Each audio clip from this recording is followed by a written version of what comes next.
सोचिए, जब प्रोग्रामर्स के सामने कोई बहुत बड़ी, एकदम कॉम्प्लेक्स प्रॉब्लम आ जाती है तो वो उसे कैसे सुलझाते होंगे।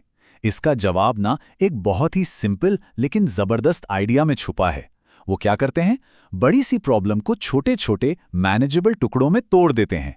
चलिए आज इसी कमाल की टेक्निक को थोड़ा और करीब से देखते हैं। जरा सोचिए, अगर किसी के सामने एक बहुत बड़ी उलझी हुई चुनौती आ जाए तो शुरुआत कहाँ से होगी। ये सवाल सिर्फ जिंदगी का नहीं है, बल्कि ये प्रोग्रामिंग के बिल्कुल सेंटर में है। अच्छा, इस उलझी हुई चुनौती को बेहतर समझने के लिए चलिए एक असली दुनिया का उदाहरण देखते हैं कि ये असल में दिखती कैसी है। मान लीजिए एक कंपनी है जो टेंट बनाती है और उसे एक ऐसा प्रोग्राम चाहिए जो कस्टमर्स की ज़रूरतों के हिसाब से अपने आप कीमत तय कर दे।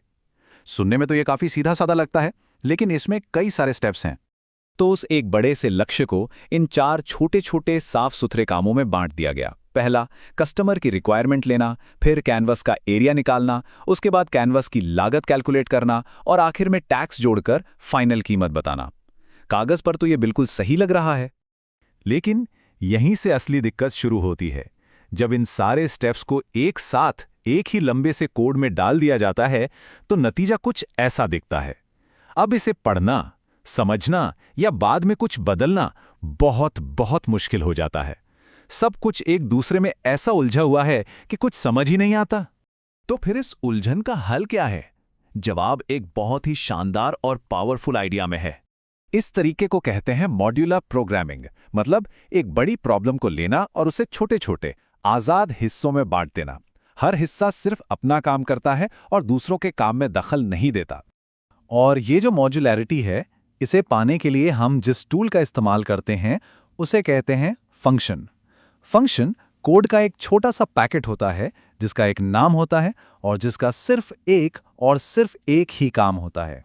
ये एक स्पेशलिस्ट की तरह है जिसे एक खास काम करने के लिए बुलाया जाता है।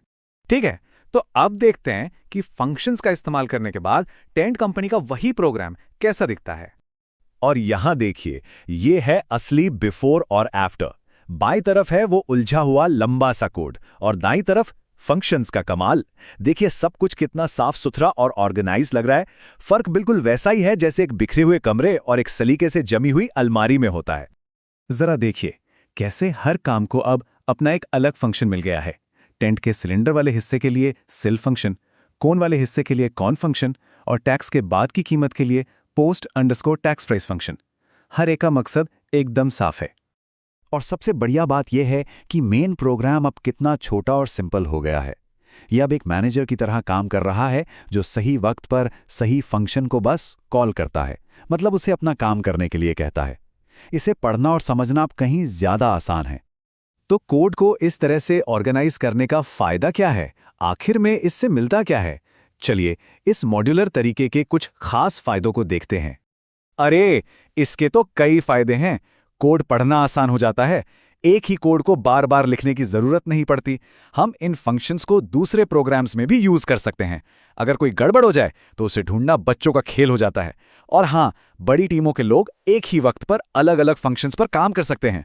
और यह है सबसे जरूरी बात, रीयूजेबिलिटी, यानी दोबारा इस्तेमाल। एक बार आपने किसी प्रॉब्लम को सॉल्व करने के लिए एक अच्छा फंक्शन बना लिया तो बस आपको वो प्रॉब्लम दोबारा कभी सॉल्व नहीं करनी। आप बस उसी फंक्शन को बार बार इस्तेमाल करते रहेंगे। ये मॉडर्न प्रोग्रामिंग की नींव है। पर एक सवाल है, फंक्शन को ये कैसे पता चलता है कि उसे किस जानकारी पर काम करना है? यहीं पर कहानी में आते हैं आर्ग्यूमेंट्स और पैरामीटर्स। इन दोनों शब्दों को समझना बहुत जरूरी है। देखिए, आर्ग्यूमेंट वो असली डेटा है जो हम भेज रहे हैं, जैसे कि नंबर 5 या नाम ज्ञान। और पैरामीटर फंक्शन के अंदर वो वेरिएबल है जो उस डेटा को पकड़ने के लिए इंतजार कर रहा है। इसे एक रेले रेस की तरह समझिए। आर्ग्यूमेंट नम बैटन यानी वैल्यू को पैरामीटर n को पकड़ा देता है और फिर पैरामीटर उसे लेकर आगे दौड़ता है।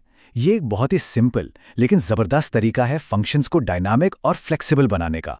तो कुल मिला के ये जो आइडिया है ना, बड़ी प्रॉब्लम्स को छोटे दोबारा इस्तेमाल होने वाले हिस्सों में तोड़ने का, ये सिर्फ कोडिंग तक ही सीमित नहीं है। एक कार बनाने से लेकर एक किताब लिखने या फिर किसी इवेंट को प्लान करने तक हम हर जगह बड़ी चुनौतियों को छोटे छोटे संभालने लायक कामों में तोड़ते हैं।